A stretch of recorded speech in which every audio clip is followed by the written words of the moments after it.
It is. It's always game day in Cleveland. He's Daryl Ruiter. I'm Andy Baskin. We are brought to you locally by our good friends at Smiley One and Bryant, Cleveland, Northeast Ohio's premier heating and cooling solution. Okay, so the Bengals beat the Browns in the final regular season game, 31-14. That's not really the story. The story is that the starters did not play in this game, and we now know that the Browns will play Houston in Houston Super Wildcard Weekend. As of the official recording time of this podcast, we do not have a date or time. Daryl, initial reactions to what we saw in the game.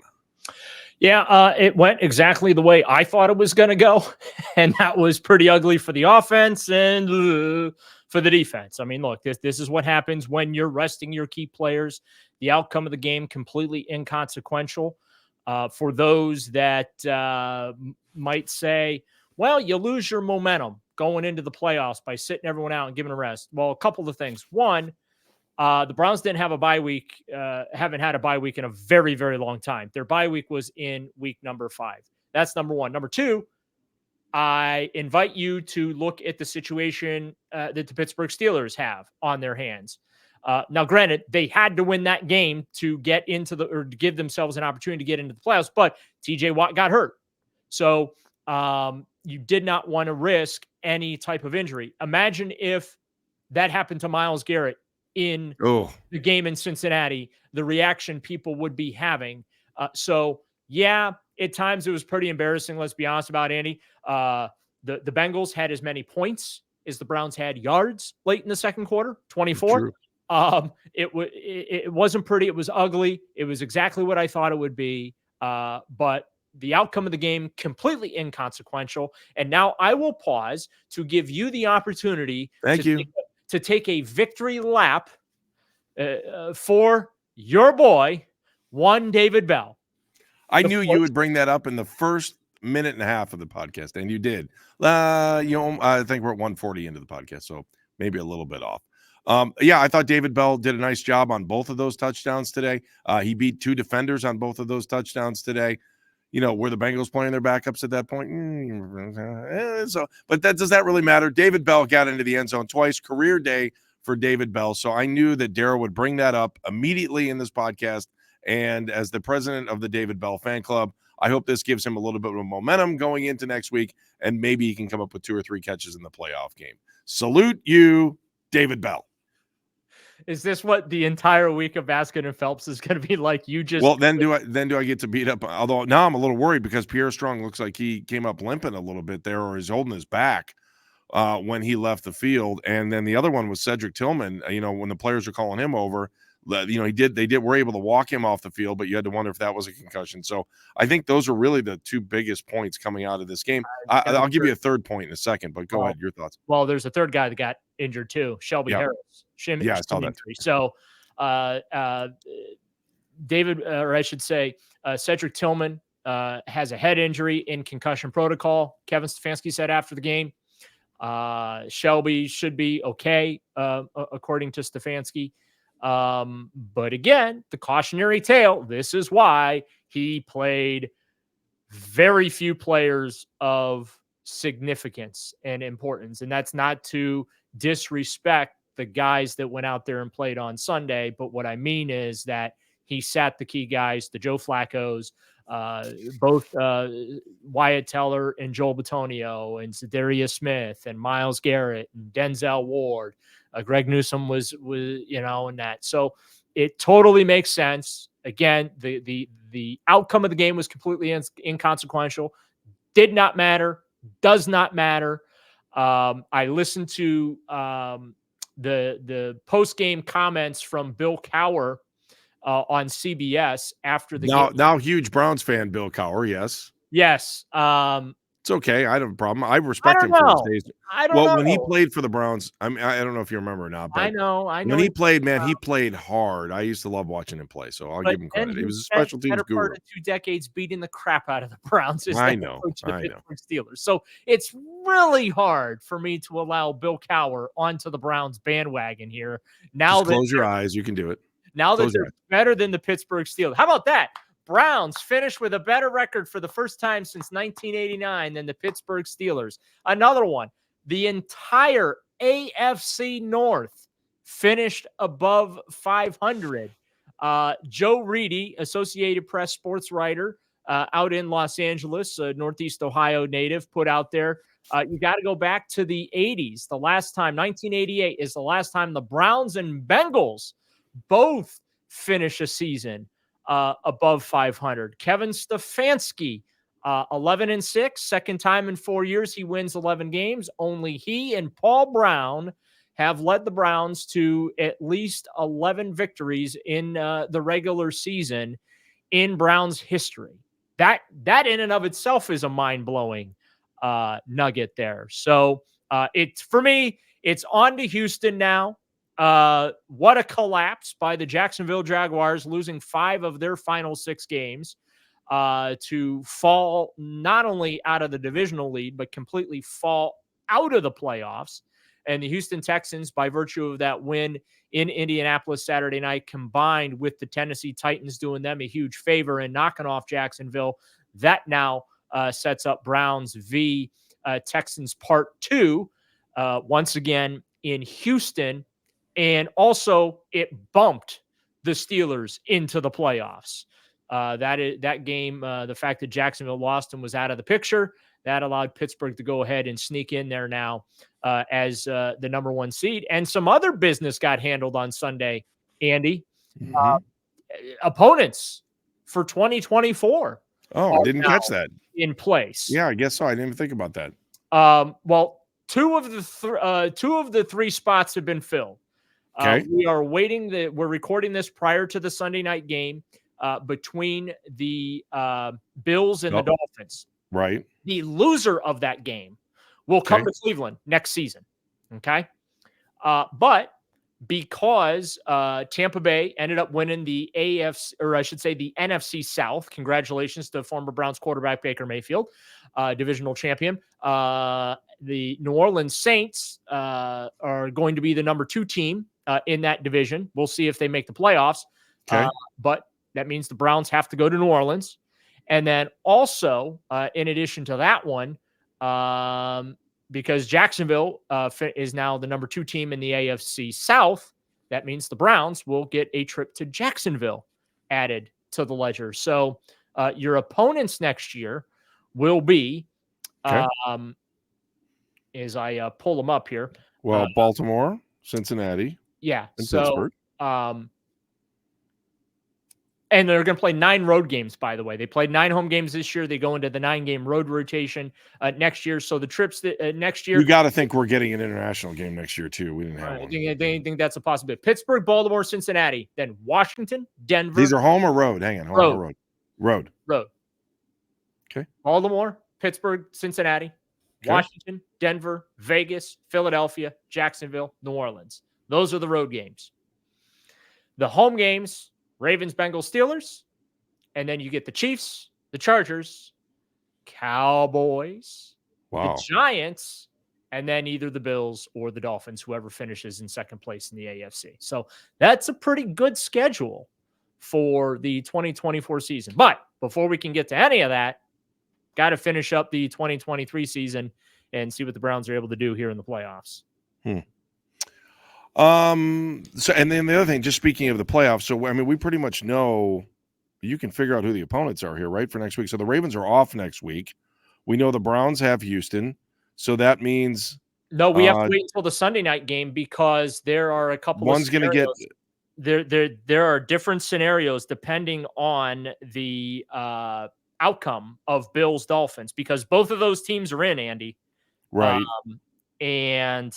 So with both of those teams, so we know who all the AFC teams are. We know who all the AFC teams are, but who actually will be Pittsburgh's the other team. As far as the actual matchups, though, that changes a little bit depending on the outcome of that game. Here, I'm pulling up my playoff picture right now. If Miami beats the Bills tonight and is the AFC East champion, right? They would host the Pittsburgh Steelers. If they lose and it's Buffalo that is the AFC East champion, then things kind of get really shaken up a little bit. I think maybe that bumps Kansas City up to 2 or something. Everything is so if Miami wins, it's real easy.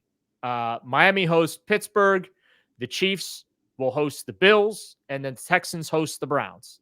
Real simple. It gets I don't have all the tiebreakers in front of me at the moment, but if the Bills pull this off and they win the East, then everything outside Browns and Texans gets jumbled around a little bit, because then all the tiebreakers come into play, because Miami will be 11-6, Buffalo will be 11-6, so there'll be some things that get bounced around there. But look, I mean, what'll be different for the Browns this time around? C.J. Stroud, who has had just an incredible rookie season with the Texans. He was not on the field in that Browns 36-22 win a couple of weeks ago on Christmas Eve.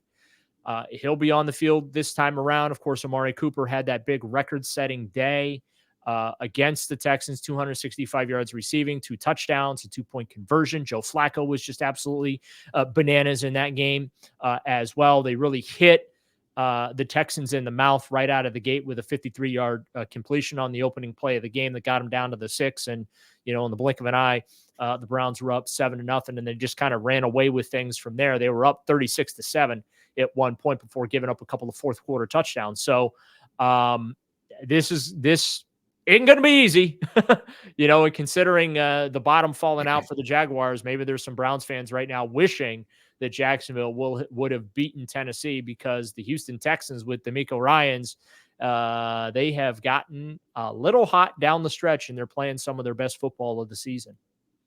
And just a heads up on what's going on with TV for next week. So this will be the first time ever that Peacock has exclusive games for the playoffs. Now, in your home market, so there are a lot of us that believe the Browns Houston are going to be on the Peacock only game on Saturday. Right, Daryl? I mean, that just kind of makes, there's a lot of us that feel that way, just kind of understanding media. That does not mean the game will not, I should put it this way. The game will be on over the air in home markets as well. Correct. So, and I would assume, I'm assuming on this, that Channel 3 would probably end up with the rights in Cleveland. If you're watching in Columbus, Channel 4. I don't know. So yeah, I don't know how that works that playoffs. I know Channel 5 had all the cable rights for rebroadcast during the regular season. I don't know how that's going to work. Well, so if it works the same way as normal, I've got to believe that if Peacock has the rights to the game, they would probably offer it up to their local affiliate first. Okay. And if they didn't take it, then somebody else could. But I would be shocked. Bottom line is, if you're in the Cleveland market, you will be able to watch the game, correct, even if it is put on the Peacock streaming platform. Yeah. And I don't know anything official. I am making a wild guess here. We both are on this too, just understanding media. Right. Right. That Browns Texans will be on Saturday. It is, while it's a great story when you look at both of these teams, right? Kevin Stefanski, Joe Flacco, the 4 quarterbacks, 11-6, right? And then, of course, you have DeMeco Ryans. You've got C.J. Stroud. And that you really have a battle of the coaches of the year, right, in this too, yeah. So while, yes, there are some fantastic storylines heading into Browns-Texans, the likelihood that Browns-Texans gets a primo spot on television, next to none. Not when you've got Miami and you've got Dallas and you've got some of these other big markets here, right?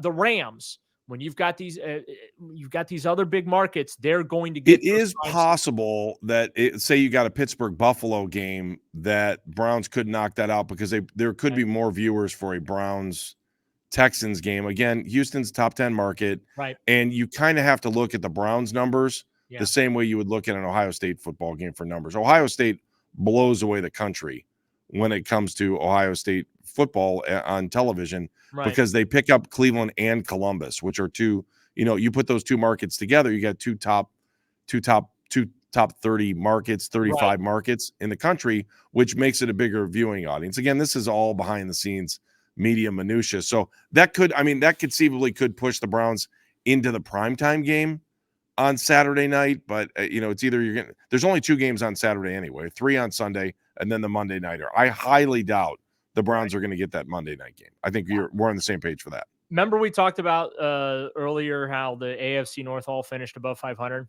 Yeah. This is from NFL Research, courtesy of our good buddy Nick Shook.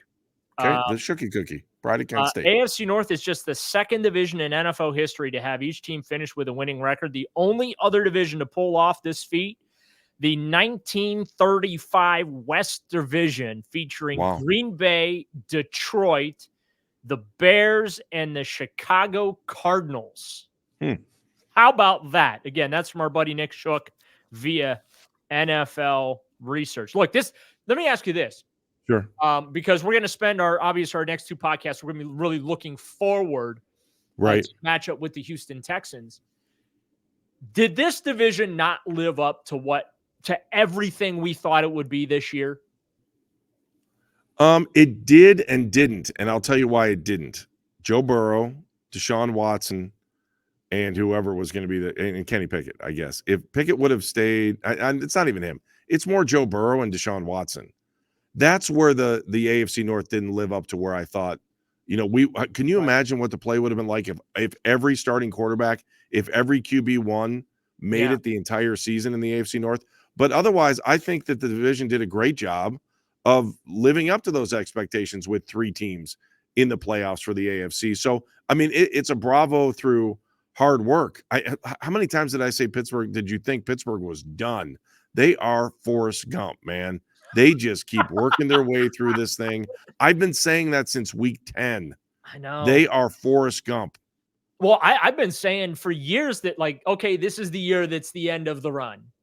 This is the reset for that franchise.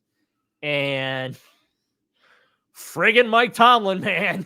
Every year Steeler fan wants to run him out of town, and every year he delivers a winning season, and almost every year they're right there for a playoff spot or in the playoffs. Now, Steeler fan, not real happy because he's not won enough Super Bowls down there.